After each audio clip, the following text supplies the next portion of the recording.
Support পাইনি তারও কিছু কারণ আছে। আমরা প্রত্যেকটা ইউনিয়নকে খারাপ বলছি না, ইউনিয়নের যে সংগঠনের ব্যতিক্রম কিছু মানুষ আছে তাদের জন্য আজকের ইউনিয়নগুলোই। কিন্তু আমরা যদি সিস্টেমকে ফলো করি তাহলে আমাদের কোনোরূপভাবে কারোর ত্রুটি হবে না, কোনোরূপভাবে কারোর ত্রুটি হবে না।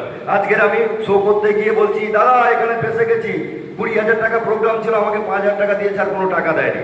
আমাদের প্রত্যেকটা বলা আছে ইউনিয়ন থেকে কিংবা এ থেকে আমাদের শিল্পী সংগঠন থেকে বলা আছে যে আপনারা যেখানে যাচ্ছেন অনুষ্ঠান করতে থানায় একটা কথা বলুন। আপনি তো থানায় ফোন করেন না, থানায় ফোন করলে কে ধরবে না? থানায় সবার নাম্বার, থানার নাম্বার, সব থানার নাম্বার সবার কাছে থাকা উচিত। প্রথম। দ্বিতীয় কথা হচ্ছে থানায় যদি ফোন করেন কোনো থানার অফিসার বলবে না যে আমরা আমি দায়িত্বে নেই, সবাই কথা বলবে যে আজকের আমরা ওই ক্লাবে যাচ্ছি, ওই জায়গায় শো করতে যাচ্ছি, আপনাদের কাছে কি পারমিশন আছে?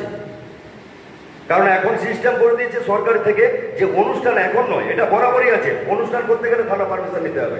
আমরা সেটা না ব্যতিক্রম করে 20,000 পেয়েছি, সালা আগে ছুটতাম 12,000, এখন 20,000 পেয়েছি, পিনপিন করে দৌড়ে গেছি দিয়ে। এবার কমিটি বলছে হটকট টেকটেক আর হট দিতে হবে না, আর পয়সা দেবো না, ব্যাস চক্র বিতর্ক এ করে লাস্টে থানায় এসে বসে আছি। সেই 9:30 সারা রাত থেকে 9:30 অফিসার আসবে, তারপরে সল্টু বল্টু হবে, 2,000 নেবে, তারপরে আমাদের ছাড়বে। এই জায়গাগুলো আমরা সিস্টেমকে ফলো করি। আমি কোনো ইউনিয়নকে দোষ দিচ্ছি না, আমরা সিস্টেমকে না ফলো করার জন্য কিন্তু আজকের আমাদের এই অবস্থা। আমাদের মূল উদ্দেশ্য আজকের এখানে আসার, বেশ কিছু আমরা মালিক বলো, অফিসের বোকার বলো এবং শিল্পী বলো, আমাদের প্রত্যেকটা মুহূর্তে কিন্তু আমরা প্রবলেম প্রেস করি। তার জন্য কোনো একটা জায়গা নেই। কারণ একটা বলে দিয়েছে যে ভাই তাকে বলেছি সে তো কিছু করেনি, দূর আর করবো না। এমন একটা প্রচার হয়ে গেছে যে যেখানে আর অবজেকশন কোনো নেই, কোনো ইউনিয়নের কোনো অবজেকশন নেই। কারণ অবজেকশন করে করে তারা হাল্লা হয়ে গেছে, কোনো দিনের জন্য কোনো একটা সলিউশন পায়নি। তার জন্যে আজকের এই সংগঠনটা তৈরি করছি। এই সংগঠনটার একটা জায়গা তৈরি করব, আমাদের একটা একতা থাকবে। আমাদের 10 জন যদি থাকে, আমি চাই না 10,000, চাই না 2,000 লোক, আমার 10 জন যদি থাকে, 10 জনের জন্য একতা থাকে। আজকে যদি আমি ফাঁসি আপনাকেও যেতে হবে, আপনি যদি ফাঁসেন আমিও যাব। 10 জনের যদি একটা একতা থাকে, আমি মনে করি যে কোনো কমিটি কোনো জায়গায় যে কোনো জায়গায় কোনো রূপভাবে সমস্যা হবে না। আজকের একা গেলে আজকে 3টে লেডিস, মানে 3 জন ছেলে আছে আর 6 জন লেডিস আছে, বাই চান্স যদি কোনো ফিল্ডে প্রবলেম করে আমরা কি করব?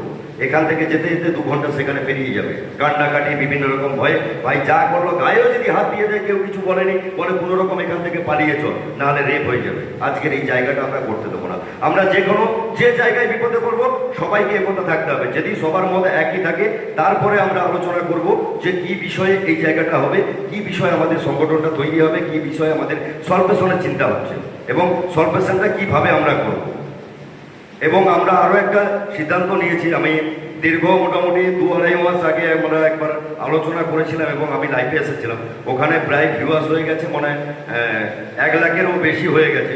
তো সেই জায়গা থেকে আগে যখন আমি ডেকেছিলাম মাত্র 7 জনকে পেয়েছিলাম সঙ্গে। তখন কিন্তু সবার শো চলছিল, কেউ সময় পায়নি, কেউ আসতে পারেনি, কেউ শোয়ের মধ্যে। এখন তো কারো শো নেই। তো সেই জায়গা থেকে তখন 7 জন সাড়া দিয়েছে, আজকে দেখছি 30 জন সাড়া দেবে, লাস্ট পর্যন্ত 30 জনের রাত হয়ে যাবে, আরও লোক আসছে। যেহেতু কাজের মধ্যে সবাই ছিল, আমি গতকালই বলে দিয়েছি, রাত্রিবেলায় বলেছি, আমি সারাদিন ব্যস্ততার মধ্যে সময় পাচ্ছিলাম না। এবার সেই জায়গাটাতে আমরা যদি প্রথমে আজকের দিনের জায়গায় আগে 7 জন, আজকে যদি 30 জন পাই, ভবিষ্যতে মনে হয় 300 জনের আশা রাখতে পারি। আর আমি যদি মনে করি আমাদের এই জায়গাটা সংগঠনটা ঠিক থাকে, 100% সবাই আসবে। আমাদের শুধু একটাই টার্গেট, আমাদের কোনো জায়গাতে পয়সার কোনো জায়গা নেই। আমাদের শুধু জায়গা হচ্ছে আমরা যেন সুরক্ষা থাকি, আমাদের ভবিষ্যৎ যেন সুরক্ষা থাকে। আমি যদি আজকে ডেথ হয়ে যাই, আমার ভবিষ্যৎ আমার ফ্যামিলিটা যেন পায়। সেই জায়গাটা আমরা সরকারি বেশ কিছু সুবিধা আলোচনা করেছি এবং আলোচনার মাধ্যমে এসেছি, অনেকটা এগিয়ে গেছি। আজকে সেই আলোচনা নিয়ে আপনাদের সিদ্ধান্ত নিয়ে আমরা এগোবো। এবারে যদি কারোর কিছু বলার থাকে, এটা আলোচনা করে যদি আপনারা মনে হয় যে এর সঙ্গে এই সব বিষয়গুলো নিয়ে আমরা এগোচ্ছি, যদি মনে হয় যে না অমিতা থাকবো, কি সবাই মিলে আমরা আছি, একসঙ্গে থাকবো, একসঙ্গে কাজ করব। এখানে পয়সার জায়গাটাই আমি বন্ধ করে দেবো। এখানে ওই 5,000 দিতে হবে, সেখানে ফেসে গেছে 10,000 দিতে হবে, এই জায়গা কোনো মতে কোনোরূপভাবে থাকবো না। আমরা যা করব, আমরা যা লড়বো, আমাদের নিজেদের স্বার্থে লড়বো। আমি ডিম বন্ধ করে দিয়েছি, জায়গা থেকে সরে যাবো। আমি যতদিন এই লাইনে থাকবো, এই জায়গাতে থাকবো, আমার নিজের স্বার্থে আমি থাকবো। এবার যদি আপনাদের মনে হয় যে আপনারা এই কাজ, যেহেতু আমরা শিল্পী মানুষ, আমাদের মাটি খুলতে গেলেও সম্ভব নয়, কোথাও কোনো এক্সট্রা কাজ করতে গেলেও আমার কষ্ট হয়, সেই জায়গা থেকে আমরা এই 3 মাস যে বসে থাকি, কিভাবে থাকি সবাই আমরা জানি, যারা এই লাইনের সঙ্গে যুক্ত আছে। অতএব সেই জায়গাটা আমাদের ভবিষ্যৎকে আমরা এন্টারটেনমেন্ট দিই বলে কিন্তু আমাদের জনসাধারণ মানুষগুলো এন্টারটেনমেন্ট পায়, তারা ভালো আছে। বছরে যদি তাদের একটা পুজো না হয়, পুজো যদি বন্ধ হয়ে যায়, নাচানাচি যদি না হয়, তাদের হাসি ফুর্তি যদি না হয়, তারা কিন্তু পাগল হয়ে যাবে। আজকের আমাদের জন্য সবাই মিলে সুস্থ আছি, ভালো আছি, শুধু আমাদের নয়, সবার কথাই বলছি। সেই জায়গাটা থেকে আমরা প্রত্যেকটা মানুষের উপরে নির্ভরশীল। আজকের আমাদের ভবিষ্যৎ আমি শুনেছি, আজকে ধরো এটা প্রায় 6 মাস আরো আগে শুনেছি, বেশ কিছু মানুষ সরকারের ভাতা পায়, এবং ভাতাটা কিভাবে পায়, একটা ফ্যামিলিতে 5 জন পায়।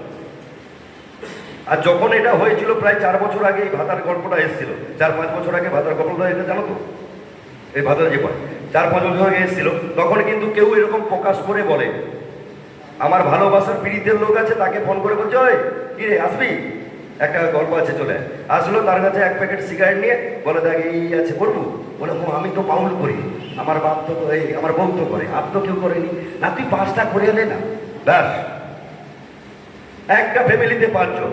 আমার ময়নাতে আছে মিনিমাম এখনো 47 জন ভাতা পায় ময়নাতে। আমাদের কি, আমরা তো খাটছি, তারা স্বামী স্ত্রী বাউল করতে এখন ছেড়ে দিচ্ছে, তার সব ফ্যামিলি মিলে পাচ্ছে। আজকের আমাদের ভবিষ্যৎ কি আছে? আমাদের যদি কারো কিছু হয়ে যায়, আমরা কার কাছে জানাবো? আমার ফ্যামিলি চলছে, আমার বাবা মা, আমার বউ বাচ্চা সবাই মিলে আমার উপরে চলছে, তাহলে আমি যদি আজকে ডেড হয়ে যাই, তাহলে তারা চলবে কি করে? সরকারি সুবিধা সবাই চাইছে, আমাদের সুবিধার থেকে আমাদের সুরক্ষাটা আগে দরকার। আমরা যেটা প্রতিনিয়ত প্রবলেম ফেস করছি, 3 ঘন্টা অনুষ্ঠানের কথা আছে, এগ্রিমেন্ট আছে, সে দেখছে আমার টিমটা চলছে না, সেখানে 7 ঘন্টা অনুষ্ঠান, 6 ঘন্টা অনুষ্ঠান করছে, 5 ঘন্টা করছে।